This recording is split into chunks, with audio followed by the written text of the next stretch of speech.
Good afternoon, my people. This is your girl Mashallah Gist TV. I am here again with another gist.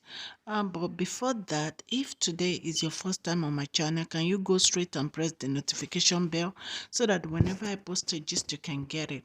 Yeah, today we are going to talk about the book that was launched yesterday that kabiyesi and Olori Ronke went to, and some of the chiefs.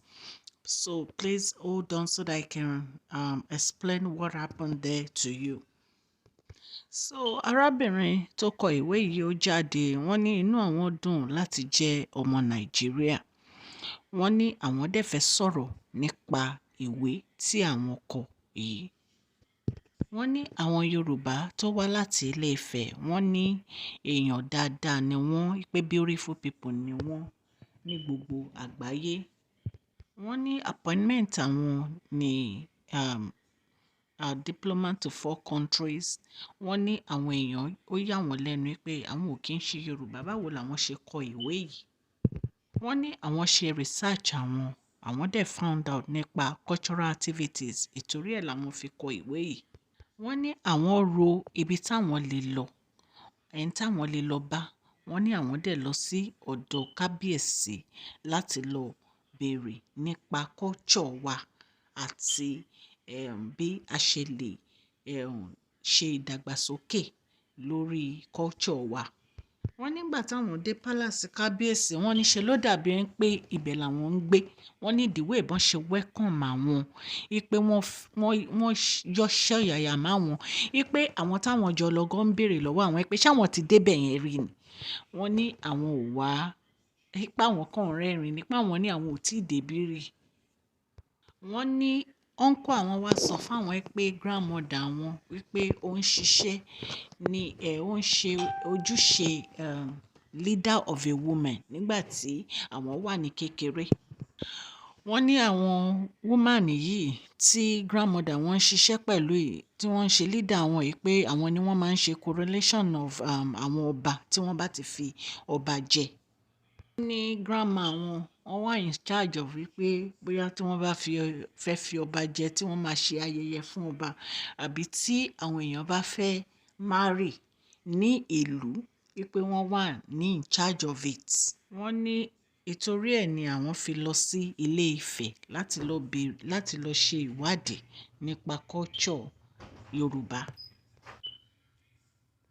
Wọ́n ní ẹ máa béèrè pé kí ló wá ṣẹlẹ̀ next. Wọ́n ní àwọn lọ sí Jamaica. Wọ́n ní àwọn wá meet àwọn èèyàn oríṣiríṣi láti Jamaica tí wọ́n wá bá wọn.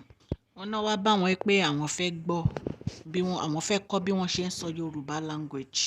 Wọ́n ní àwọn gbọ́ díẹ̀díẹ̀ bí kan sọ pé ẹ kú iṣẹ́ o, ẹ wá jókòó o. Wọ́n ní ṣùgbọ́n luckily wọ́n ní àwọn wá rí èèyàn tó dúró láti kọ́ wọn. Wọ́n ní bí ẹni yẹn ṣe ní ó máa kọ́ wọn nìyẹn. Wọ́n ní inú àwọn dùn pé ẹni yẹn ó fi tayọ̀tayọ̀ àti tìdùnnú kọ́ àwọn èèyàn yìí bí wọ́n ṣe ń sọ Yorùbá. Wọ́n ní ọ̀pọ̀lọpọ̀ àwọn ènìyàn ló wá bá wọn tí wọ́n ń trace DNA wọn lọ sí Nàìjíríà, pé wọ́n á ní àwọn trace DNA àwọn, pé àwọn wà related mọ́ Nàìjíríà. Wọ́n ní ìgbà tí wọ́n trace DNA wọn, wọ́n ní wọ́n wá trace ẹ̀ to Yorùbá nation, wípé láti ilẹ̀ Yorùbá ni wọ́n ti wá. Wọ́n ní àwọn kọ̀wé yìí láti encourage to reinform Yorùbá culture. Wọ́n ní nǹkan táwọn fi kọ̀wé yìí nìyẹn. Wọ́n ní ìgbà tí àwọn ṣe research àwọn pẹ̀lú kábíyèsí, pé wọ́n wá sọ fáwọn nípa ọkùnrin kan tó wà ní Cuba tí ó find origin ẹ̀ lọ sí ilẹ̀ Africa, especially ilẹ̀ Yorùbá. So ẹ̀yin ènìyàn wá tẹ̀ wá nílé, ẹ gbọ́ díẹ̀ nínú ọ̀rọ̀ tí wọ́n sọ. I decided to document it because when I go to universities and to colleges to talk to them, they ask me most times about the history and the culture. And they take me to the libraries. We don't have any documentation about the history. And so that spurred me to write in this book. This book is written to inspire, to inform, encourage, and reaffirm the long-held beliefs of connecting the branches to the roots. To buttress this point, I was told an interesting story, Your Imperial Majesty, recently, about a white Cuban performing at a piano concert in Greece, Athens. Here, he acknowledged the origin of mankind, talked passionately about his roots to Africa, and paid obeisance to the Orishas before starting his performance. The man who was telling me the story is from Lebanese. He said he got goose people around him. Similarly, I had an experience in a Kampong community, and which I sent the pictures to kabiyesi while I was in that function in Jamaica, where prayers were being offered, and familiar things, and familiar, things like I said being said in response. And that reminded me of the great city of Ile-Ife.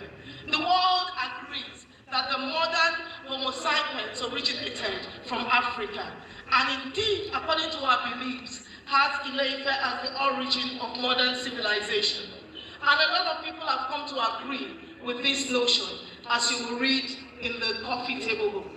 This brings me to acknowledging and thanking some ambassadors whom are here and others. Ọ̀rọ̀ tí wọ́n sọ lórí ìwé yẹn nìyẹn. Wọ́n dúpẹ́ lọ́wọ́ kábíyèsí wa, bàbá wa Adéyẹyè Ògúnwùsì, pé wọ́n wá, àti olórí Rónkẹ́, pé wọ́n wá, àti àwọn olóyè àti àwọn ẹ̀gbọ́n kábíyèsí, pé wọ́n wá. Ẹ̀yin ènìyàn, nǹkan tí mo ní kí n wá fi tó yín létí nì, àní nǹkan tí mo fi gbé gist jáde ni pé mo rí i pé ó bá culture wa mu. Ó yẹ kí àwa Yorùbá ká máa gbé àṣà wa àti ìṣe wa ní arugẹ. Nǹkan tí mo fi mú wá sí orí social media ni. So ẹ̀yin èèyàn tẹ́ wà nílé, mi ọmọ yín náà ni o, Mashola Gist TV. Please share, subscribe and like. God bless you all.